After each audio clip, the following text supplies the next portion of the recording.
For a mother-in-law to select in the early days a good daughter-in-law, we all talk about Serono. Serono means proper. I think manners, beadworks, embroidery, that plays an important part. Is to look at the artwork as well as the back, the stitches, whether it's going to be a lot of knots. This will actually reflect whether this future daughter-in-law is meticulous, and that will reflect the character of individual.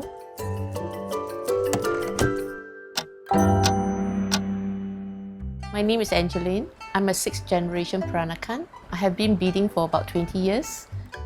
In the early days, the Nonyas would wear kasut manik, so it's beaded shoes. They are worn on daily basis as part of sarung kebaya attires. To have it complete, it will be nice to blend it with a kasut manik. Wow, there are thousands of beads, range from 5 to 10,000. Good eyesight is important because you need to pick your beads one by one, and on top of it, it's too small. All depends on the size of the beads. Average is 3 months.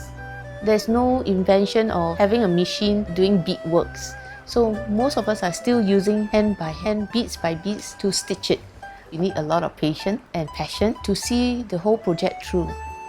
I even have seen a 67 years old. She was not satisfied with it and she unpicked it.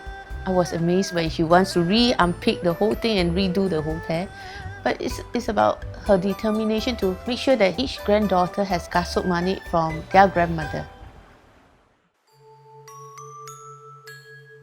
I lost my dad when I was very young, and to earn a living, my mom would have to work, and I would actually go with my grandmother to Juchet almost every day.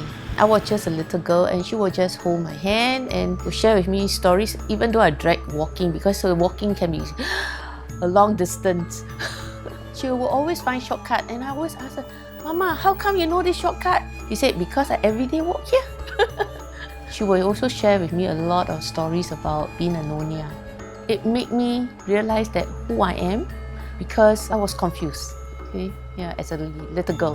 When you're at home, families are talking Baba Malays, a little bit of Hokkien, English. Yes, we are Chinese, but on the other hand, we are also Peranakan in terms of our heritage. So I wanted to know more. My mom was very, very strict. Dressing has to be proper. Way we speak also has to be proper. But as I grew older, I got to know that basically what she has been doing was actually all for the good of myself, and also perhaps to inculcate certain values to me in terms of my culture and heritage. Because of this, it's what we are today.